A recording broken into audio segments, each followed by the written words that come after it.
At tintaleo.com, you'll find a wonderful selection of children's books in Spanish. From an infinite list of Hispanic publishing houses, we select the best. We handpick every book title.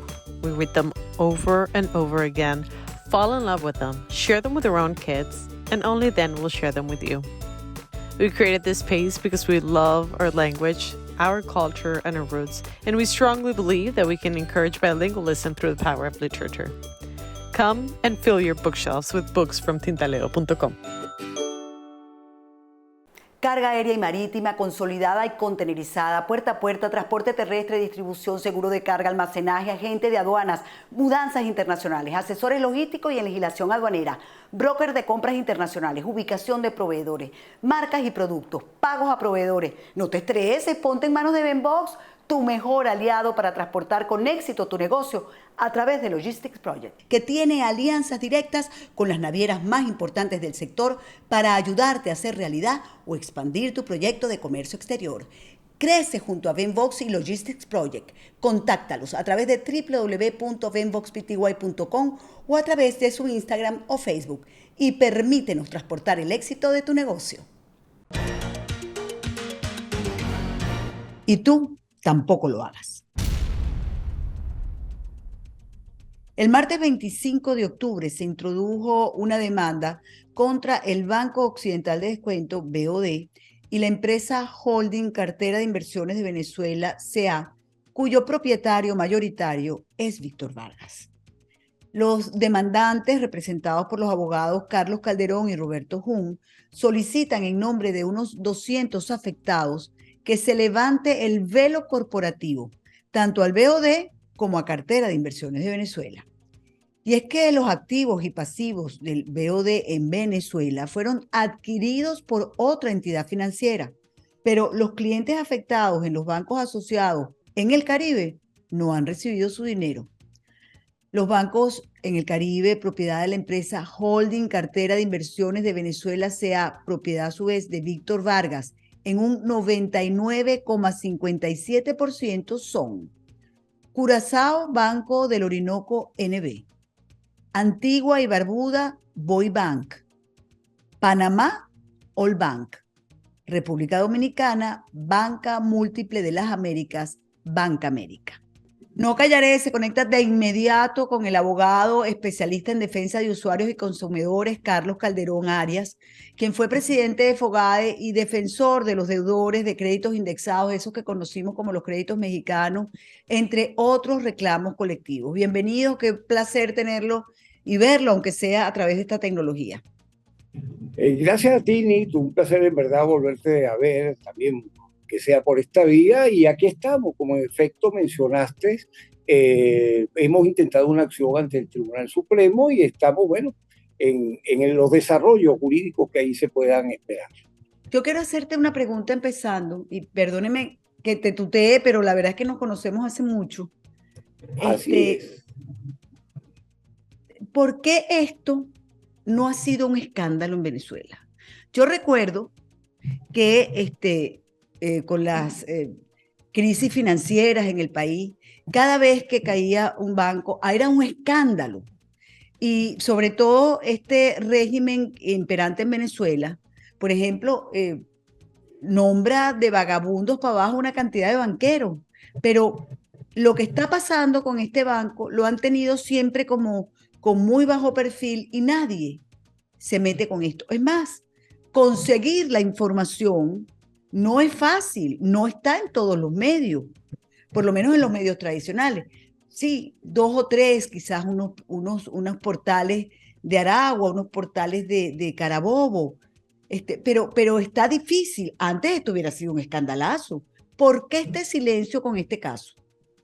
Si me lo puedes decir, si tienes alguna conjetura. Sí, tengo una aproximación a lo que puede estar ocurriendo, pero no se la aplico exclusivamente a lo que está ocurriendo en este caso del BOD.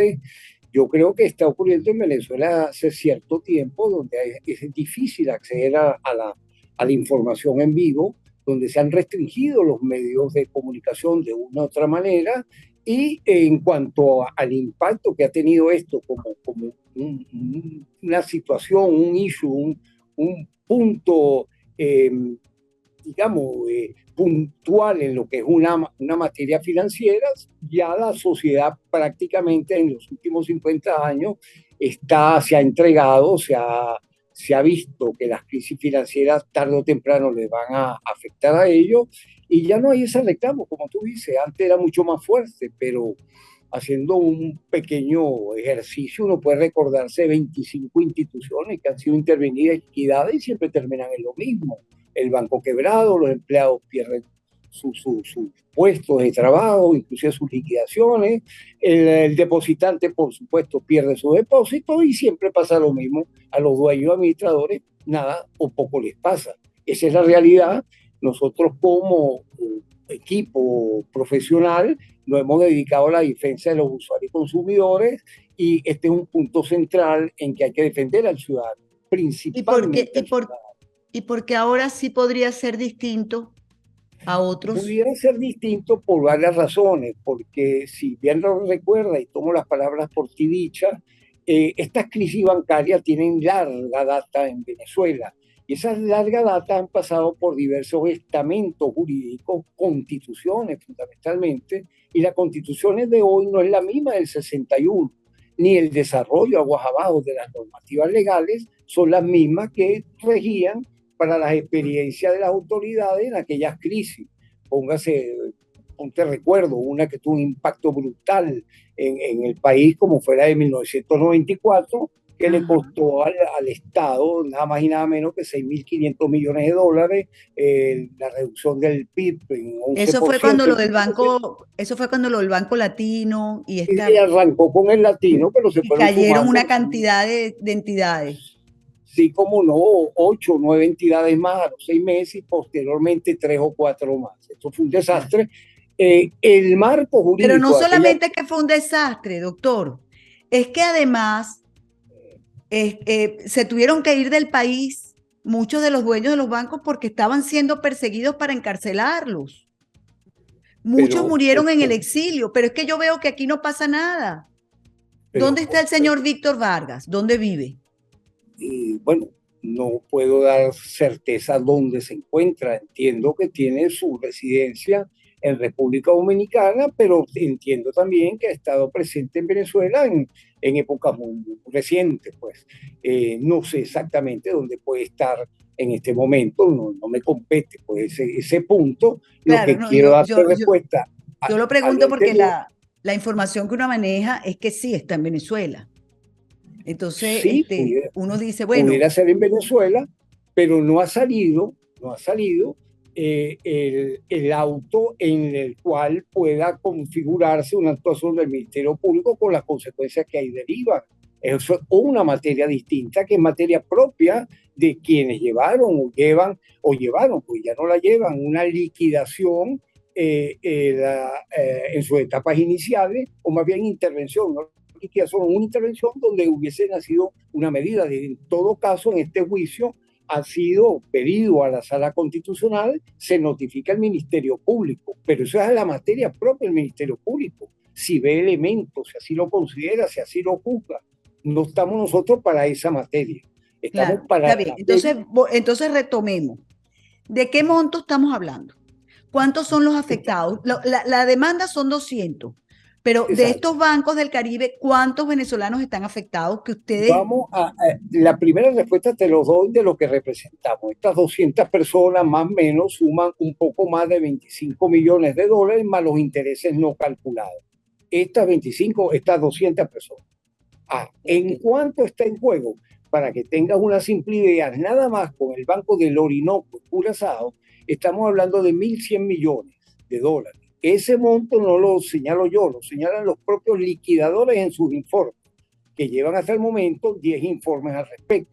Allí uno va y de esos 1.100 millones, digamos, ¿saben cuántos venezolanos están siendo afectados que no se les ha dado su dinero, sus ahorros, sus depósitos, lo que tuviese allí? Vuelvo a las cifras del liquidador. Alrededor de 8.000 personas naturales y jurídicas venezolanas están incorporadas en lo que son los estudios de liquidación que están haciendo en Curazao. 8.000. del BDO, del Banco del Orinoco NB, exclusivamente. Imagínese usted. Y de los, ok, 8.000. Sí, 8.000 venezolanos que hasta el día de hoy no se sabe si van a recuperar su depósito o no los van a recuperar. Le pregunto, porque el BOD fue comprado. Ahora, fue comprado el BOD de Venezuela más este holding del Caribe, pregunto. No, la respuesta es correcta en cuanto a que compró el Banco Nacional de Crédito de Venezuela, entidad bancaria de Venezuela, le compra al BOD Venezuela únicamente activos y pasivos de Venezuela. Esa es para mí la insuficiencia de la decisión administrativa que permitió que nada más se comprara el activo y pasivo en Venezuela y no comprar lo que es el grupo financiero, porque por arriba del BOD hay la figura jurídica del grupo financiero BOD, es decir, que incluye a las 4 entidades del Caribe más BOD Venezuela, es decir, 5 bancos es propiedad de una empresa. Eso es lo importante.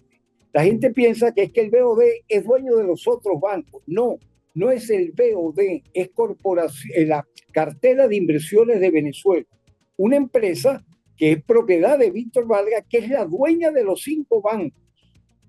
Ajá, y Víctor Vargas, hasta donde tengo entendido, tiene el 97% o un poco más de esta cartera de inversiones de Venezuela.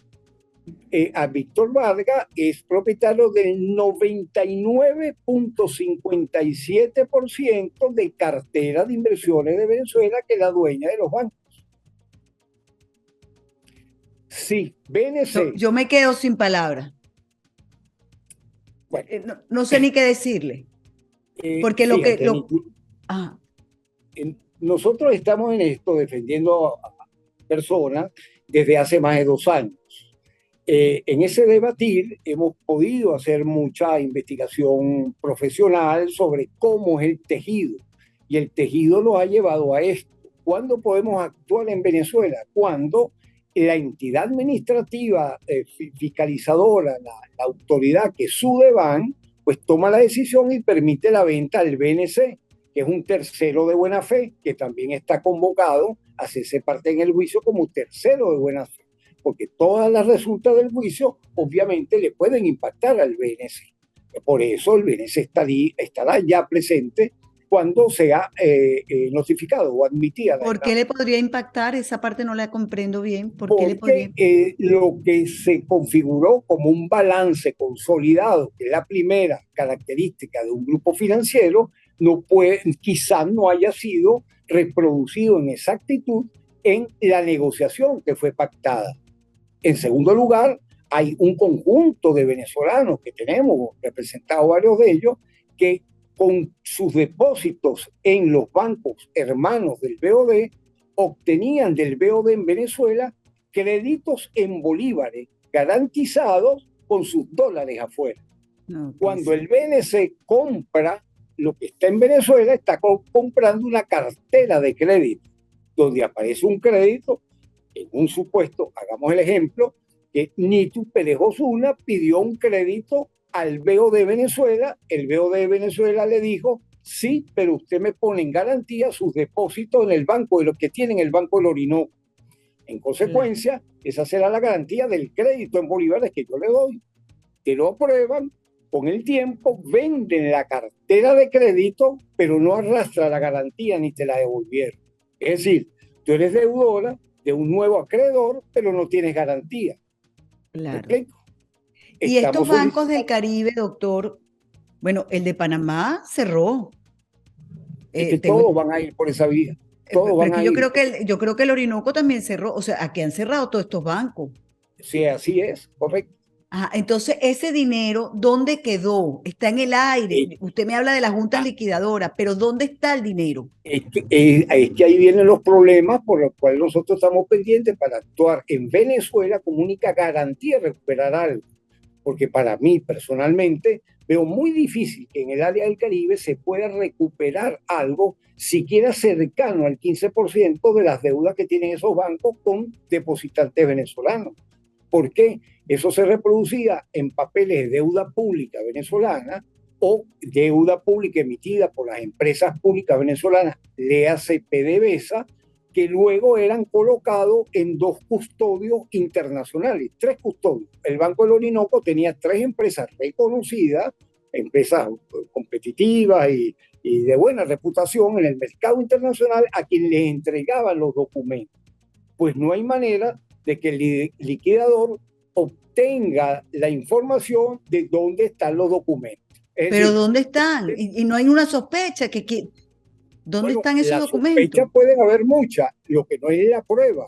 Por eso nosotros vamos directamente a pedir el velo corporativo para que el dueño de todas estas entidades bancarias puedan responderle a los dineros que muchas personas le entregaron al banco, tan sencillo como eso. Explíquenos un poquito lo del velo corporativo. ¿Qué significa exactamente que ustedes están pidiendo el levantamiento del velo corporativo? El velo corporativo es una figura que tiene que ver con la ficción de toda persona jurídica. Como bien sabes, Nito, una persona jurídica bajo una ficción, valga la redundancia jurídica, tiene derecho y obligación. Esos derechos y obligaciones se plasman hasta concurrencia de su patrimonio. Es decir, cualquier empresa es responsable de sus obligaciones hasta la concurrencia de su patrimonio. O sea, para explicar, para ver si yo le explico. El patrimonio de sus accionistas, que es importante, perdón, Nito. Nunca se mueve el patrimonio de los accionistas.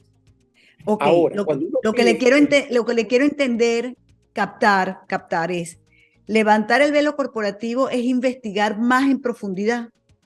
No investigar, hacer responsables de las deudas de la persona jurídica, que es una ficción, hacer responsable al accionista de lo que la persona jurídica quedó por saldar.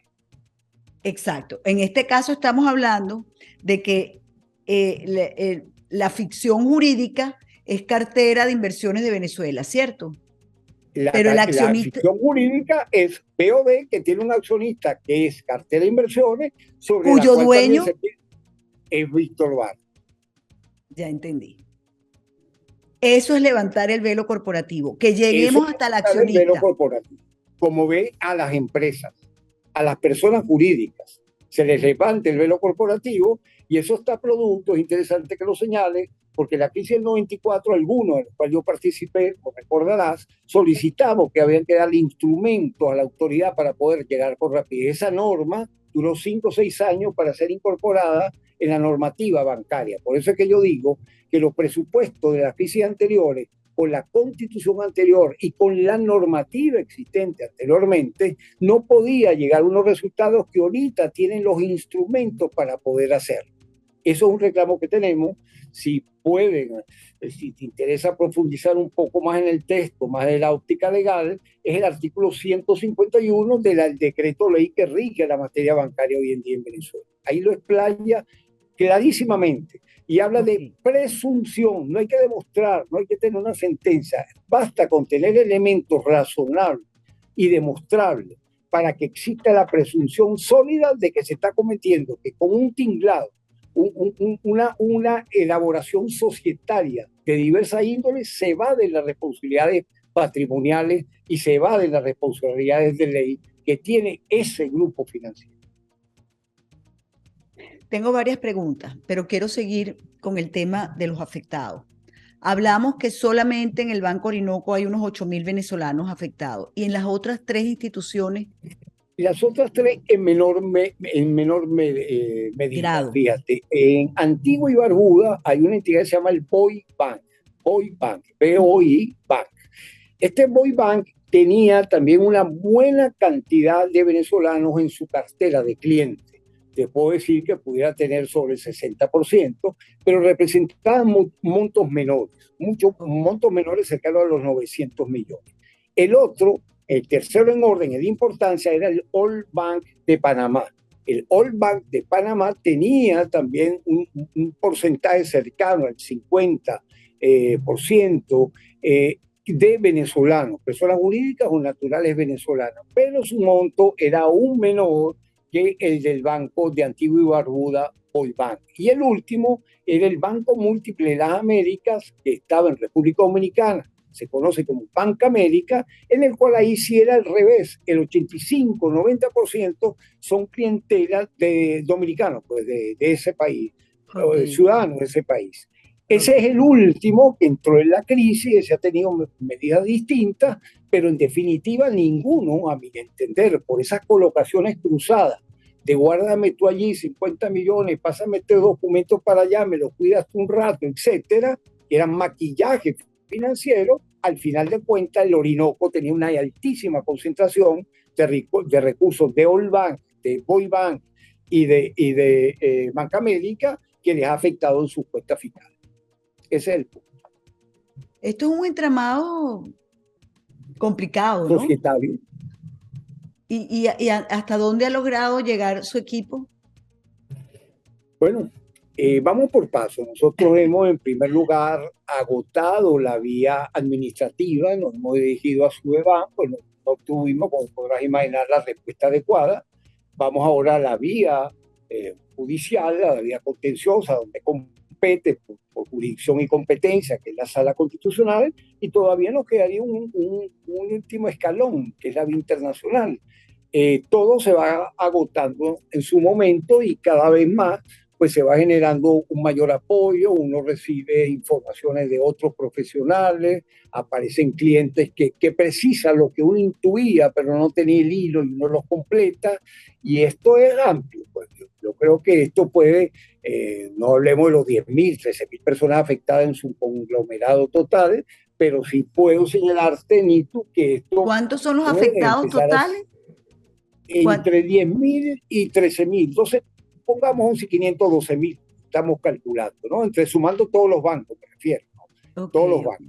Ahí está. La mayor concentración, como ya te dije, es en el Orinoco de Curazao. Claro. Ahora, cuando se produce la compraventa, ¿por qué solo cartera de inversiones vende el BOD y los otros 4 quedan, si es que son todo lo mismo? ¿Por qué quedan? Desde el punto legal es un mismo grupo financiero, no queda duda. No lo califico yo así, lo califica la propia Sudeban, es la que le dio la calificación de grupo financiero BOD, integrado por todos esos bancos, pero adicionalmente, valga el paréntesis, ese grupo financiero también tenía casa de bolsa y compañías de seguro en Venezuela. Pero no estamos hablando de eso, estamos hablando del impacto de las instituciones bancarias. Las instituciones bancarias del grupo financiero era un banco nacional de gran envergadura, como sabemos, que era el Banco del Orinoco, el Banco Occidental de Descuento, el BOD. Y tenía 4 fuera de Venezuela, que son estas entidades del Caribe que mencionamos. Con esto, la Sudeban permite y acepta la propuesta de compra-venta que ambas entidades presentan a Sudeban, porque es obligatorio, para que les apruebe, en el cual el BNC compra únicamente todo lo que se refiera a la República de Venezuela. Pero eso es eso es legal, eso se podía hacer. No, por supuesto. Y es más, yo me siento, digamos, muy bien, una opinión favorable a la decisión tomada, porque es que el BOD no aguantaba en Venezuela. Eso pudiera haber generado una crisis puntual a corto plazo y no sé hasta dónde hubiera podido llegar. Pero actuaron bien. En vez de entrar la entidad que es Fogade a poner el dinero, entra un privado y compra la situación venezolana. Muy bien en cuanto a los venezolanos, pero me dejaron por fuera a los venezolanos de afuera. Eso es lo que estamos discutiendo. Y estamos pidiendo, mire, de eso que usted va a permitir que aquel le pague al vendedor, me lo va a agarrar y me lo va a poner en un fideicomiso para que proteja la resulta de un juicio y no sea inocuo, no sea un juicio que no tenga ningún resultado palpable y material. Yo tengo que hacer esta pregunta porque me parece terrible lo que está sucediendo con estos venezolanos, que bueno, aparte de toda la crisis económica que se vive en Venezuela desde hace tanto tiempo, pues ahora sus ahorros también los hayan perdido, ¿no? Pero ¿por qué esta demanda? Quizás esta pregunta es de perogrullo, pero ¿por qué ante el Tribunal Supremo de Justicia del que poca o ninguna confianza se tiene en eso precisamente aplicar justicia. No hay otra, es porque no hay otra opción.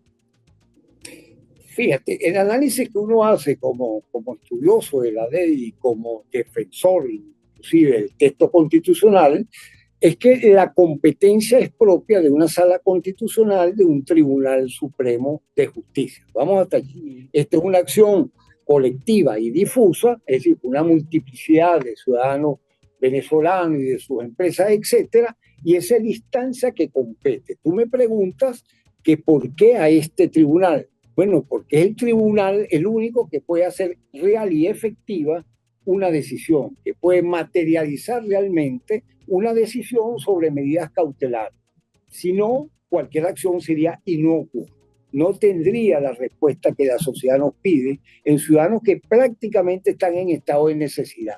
La única manera es entregar esto bajo una constitución a la cual yo respeto, que es la constitución de 1999, que habla de un Estado democrático y social, donde persigue las finalidades de derecho y justicia y que va a materializarse de alguna manera, de una forma, esperamos nosotros, se materialicen los hechos.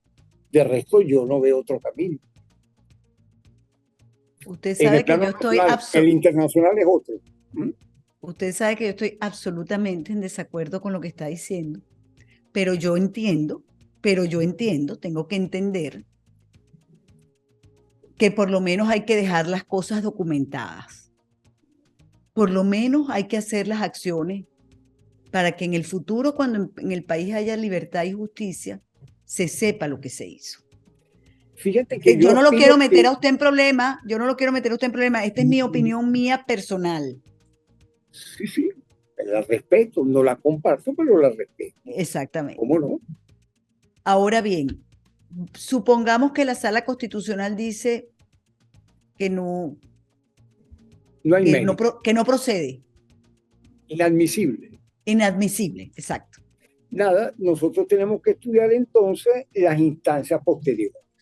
Digo, porque se fue ya al tribunal más alto, digamos, ¿no? Sí, es que para nosotros acceder a la jurisdicción internacional, vamos a llamarla de esta manera, tenemos que agotar la vía interna. Es necesario, es condición jurídica necesaria. La vía interna debe ser agotada para uno poder optar a cualquier situación internacional. Cuando usted me habla de una situación internacional, ¿es litigar en cada uno de esos países del Caribe? No, para nada, para nada.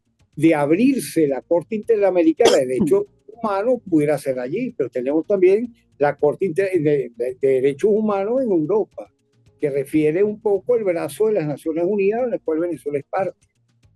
Hay instancias, estamos quemando, así como empezamos por Sudeván, donde deberíamos haber ido, mejor dicho, empezamos con la banca deudora. Nosotros tenemos accionar en cada uno de estos bancos internacionalmente y no hemos llegado a nada y creemos que no vamos a llegar a nada por allá. Por aquí creemos que sí, pero de caso de equivocarnos, no esperar la respuesta que estamos esperando, seguimos hacia arriba. ¿Qué posibilidades le ve usted de éxito a esta acción que están emprendiendo? No quiero inclinarme a ninguno de los dos lados, vamos a decirle que el 50% en cada caso.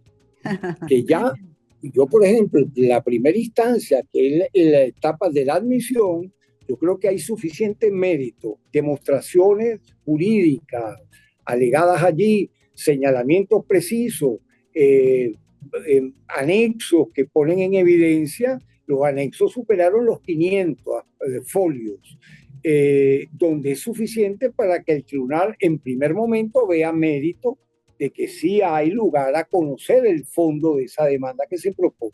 Y eso lo estamos esperando en cuestión de, yo diría, máximo 2 semanas más. Es la lógica que estamos esperando. Lo que pasa es que en Venezuela... 2 semanas más empieza a preocuparnos que no hayan tomado una decisión. Lo que pasa es que en Venezuela nada es lógico. En Venezuela hay presos que no deberían estar presos, hay gente libre que no debería estar libre.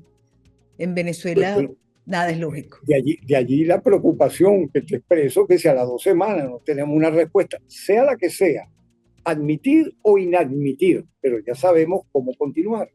sino tenemos que entonces esperar un tiempo razonable para poder aspirar a otras instancias. Yo la verdad no me resta, doctor, sino felicitarlo por su valentía y la valentía de los demandantes, porque están luchando o buscando justicia en contra de alguien que es intocable del régimen y es intocable de la llamada oposición porque es financista de ambos. Así que ustedes están luchando de verdad contra unos molinos de vientos terribles. Yo no tengo sino que aplaudirles la valentía y les voy a seguir el caso muy de cerca. Esto no va a ser la última conversación que vamos a tener. Voy a estarlo molestando, voy a estarle preguntando constantemente cómo va la cosa, porque de verdad este es un caso que me llama poderosamente la atención por contra quien están luchando y además por el silencio que se guarda en los medios de comunicación venezolanos, que a mí en lo personal me produce una profunda tristeza, porque soy periodista. Pero bueno, también entiendo cómo se vive en Venezuela.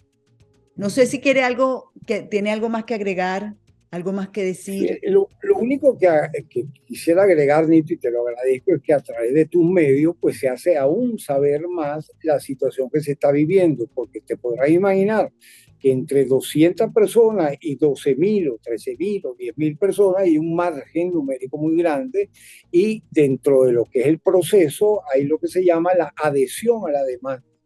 Lo que uno persigue es que esto se haga como ocurrió, y tú lo señalaste a tu comienzo, con aquel caso comenzando los años 2000, en los créditos indexados. Resultó que la sociedad estaba realmente afectada por el abuso, y aquí está peor que en aquel momento, y digamos, ese decir, o hablas o callas para siempre. El momento de que todos esos 10.000 personas digan: yo estoy presente y a mí me pasó esto y yo quiero que se haga justicia y adicionalmente me devuelvan mis haberes. Y eso es lo que estamos tratando. Nito, sí. Es que hasta esas personas, doctor, a esas personas también le da miedo. También les da miedo decir. Sí, yo los entiendo, pero de todas maneras, bueno, que esperen el devenir del juicio, porque yo sé que hay muchas personas que lo quieren hacer. No, que yo creo yo creo que hay que luchar contra el miedo, es lo primero que hay que luchar. Bueno, además resulta que no era tan viento, no era tan molino. Además se cae, porque el molino que fue se puede haber desvanecido. Y hay muchas dinámicas y muchos cambios. Y esa es una de las ópticas que uno tiene que ir viendo. Y en eso estamos esperando. Bueno, eso es. A mí no me resta sino de verdad felicitarle por la valentía, por la osadía. En estos tiempos es hasta una osadía lo que están haciendo, de verdad. Bueno, pero yo creo que las cosas hay que documentarlas, hay que decirlas, hay que accionar hasta donde se puede, sí, y más allá. Sí, es así. Yo me recuerdo, y volvemos a aquella experiencia pasada, porque después de aquella han habido muchas donde el país no está acostumbrado a que se presentaran demandas colectivas de tal envergadura. Y la colectividad escucha bien, no de los que eran trabajadores o empleados de esos medios, sino de los titulares de los medios y de quienes eran demandados. Los mensajes eran que no gastáramos pólvora en Zamuro, porque por allí no íbamos a conseguir nada. Lo recuerdo perfectamente. Exactamente, y te dejé recordar que personas de carne y hueso dieron la cara, apoyaron. Es más, nunca pensamos nosotros que llegara tanto. Y eso fue una satisfacción personal, que detrás de toda estructura de poder hay una sociedad que en cierto momento, bien estructurada, bien argumentada, puede dar un paso al frente. Y eso es un poco el estandarte que llegamos en tanto que la acción legal que estamos haciendo. Bueno, Dios quiere y la Virgen los acompañe y se haga justicia. Yo creo que lo importante es que de verdad se haga justicia. Es así, eso es lo que estamos buscando. Así es. Doctor, qué placer de nuevo escucharlo, de verdad. Estoy encantada de haberlo tenido y le reitero, voy a estar pendiente del caso. Así que si lo molesto con frecuencia, por favor, no deje de atenderme. Nunca lo ha hecho, pero no deje de atenderme para decirme cómo va la cosa. Por supuesto que estamos... Y estamos, por supuesto que quiero ponerle esta plataforma a la orden a usted y a los demandantes, cualquiera que quiera hablar, esta ventana está a la orden, ¿sí? Es Sí, me pequeña, es acompañan, humilde. me acompañan en este avance que hemos hecho el profesor Roberto Jun, que es una persona muy estudiosa de lo que es el alcance del derecho. Hemos tenido unos debates bien interesantes. En un momento lo conocerás por este medio para que mayor profundidad legal pueda él señalar con mucho gusto. Bueno, me encantará de verdad poder tener el contacto a través suyo con el doctor, ¿sí? Correcto. Bueno, Nito. Bueno, un gran placer. Gracias de verdad Y, por habernos atendido y y gracias a ti. quiero decirle a todos que nos vamos a ver en un próximo No Callaré. Si te gustó este contenido, suscríbete a nuestro canal y activa las notificaciones.